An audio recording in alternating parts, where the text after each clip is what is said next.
Who is this devil? Is he real?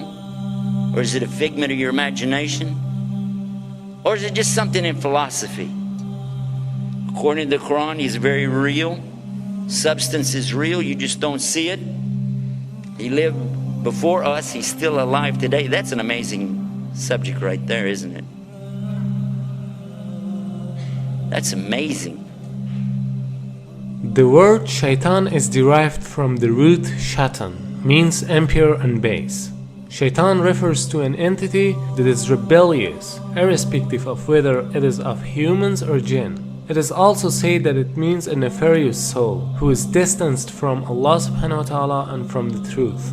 So shaitan is in both forms, the jinn and the humans, as Allah subhanahu wa ta'ala says. وَكَذَلِكَ جَعَلْنَا لِكُلِّ نَبِيٍّ عَدُوًّا شَيَاطِينَ الْإِنسِ وَالْجِنِّ.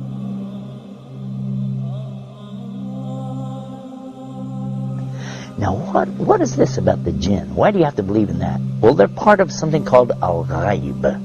Al-ghaib means the things you don't see, the unseen. You agree and I agree, we don't see Allah. Okay, so he's in the ghaib, the unseen. We agree there are angels and you don't see them. They're in the ghaib, unseen, made out of light. And now the jinn, and we don't see them. They're also in the ghaib. They're made from a fire which has no smoke to it. And if fire has absolutely nothing like smoke to it, or that it could be that you don't see that either. There's heat that you don't actually see, isn't that true? The both kind of shayateen are trying to lead people to evil deeds. The jinn kind of them are whispering to your hearts so that you can't see them or hear their whispering. And the human kind of them are whispering to your hearts in a way that you can see and hear but not realize it as whispering. And he can be anyone, even a friend of you who suggests you for drinking alcohol or any other kind of evil deeds. As far as the question is concerned with Iblis, it should be noted that Shaitan is a common noun, whereas Iblis is a proper noun. Iblis is also from among the jinn, who was the first creature that disobeyed Almighty Allah's command. We don't see the jinn, but we said that they have choices. And they were making choices even before Adam or human beings were ever created. And their choices were sometimes good, sometimes bad. From them comes the one we call Lucifer or Iblis. And who is that? Who is Lucifer? Who is Iblis? You might say he's the devil, the Satan or Shaitan as he's called in the Arabic language. But actually, he started out as a worshipper of Allah. And he was worshiping and praying to Allah and extolling Allah to the extent that Allah raised him up to be even with the angels. Now remember, this guy Iblis is not an angel, but he was worshiping alongside of them because of his ibadah or worship, being so lovely, and Allah raised him up, you see. But then what happened? And this is an important story. So we'll digress from a moment from our beauties of Islam to go into this to get a concept here to understand a big mistake that some people make when they say that he's from the angels. Angels don't make mistakes. They do as they're commanded. So when Allah created the best of His creation, what did He create? He created Adam, the human being. He created Adam from what? He created him from mud or clay.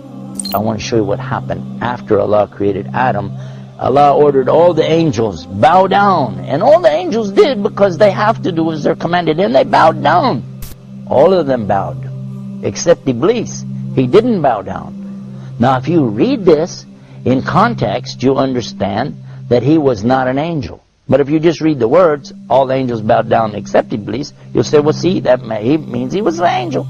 But otherwise, in the Quran we find in other places that Allah said he wasn't an angel, but he was from the jinn, and he's created from a smokeless fire. And that's exactly what he said. You created Adam from mud, but I'm created from something better, from a smokeless fire. So I refuse to bow down. Why? Because I'm better than him. I am better than Adam, and I refuse to bow down to him. And by so doing, he disobeyed Allah. And whoever disobeys Allah, he's in trouble. But especially if he does it out of his arrogance and his pride. I refuse to obey because, I know better. And in this way, he put himself in the worst possible condition with Allah. Allah condemned him to hell forever. And he said, I don't even care. Just let me take him, meaning Adam, and his children along with me to hell. What? For what? Because of this thing called pride or arrogance. Kibr in the Arabic language. And what is kibr? And kibr is something comes from kabara. Kabara is the root of the word akbar. And only Allah is akbar. Allah is greater and greater and greater than anything. But a human being has no right in front of Allah or anything it's created. The jinn, the angels, nothing have the right to come in front of Allah like this and say, hey, who am I? I'm this, I'm that. No. Allah gave you a commandment. You do it. Now the important point is that everyone thinks that it is because of shaitan that we commit sins. That's why they're asking some questions like, why Allah created shaitan? Or why Allah didn't finish shaitan so that we wouldn't commit sins? Here's a misunderstanding. Shaitan cannot do anything more than whispering. To make it more clear, let's ask a question. Before Iblis became shaitan, there was no other shaitan, right? So who told Iblis to disobey Almighty Allah's command? Here's the point. There was no shaitan before him. He did it because of his nafs. Suppose that even if there was no shaitan, still we'd have nafs. So we'd commit sins. Because this world is a test for the mankind and the jinn kind. Now same as the case with Iblis, he is also in this test because he is a jinn and he has nafs. So Allah subhanahu wa ta'ala didn't create him as shaitan. Rather he himself chose to be shaitan. Not only Iblis but all the other shayateen are choosing to be shaitan by disobeying Almighty Allah's order. Now, what happened next? Well, that's when Allah told Adam that he could have anything that he wanted in all of the paradise. Go ahead, enjoy. But there's one tree, don't eat from it. Of course, you know what's going to happen. And the devil came to him and to Eve and got them to eat from that tree. And they were cast down because of that. But Allah knew from the beginning they would eat from it. That's why Allah put it there. Because this life, and this is the whole reason for me telling you this story, so you can get this one beauty of Islam, to understand this one thing. This life is nothing more than a test.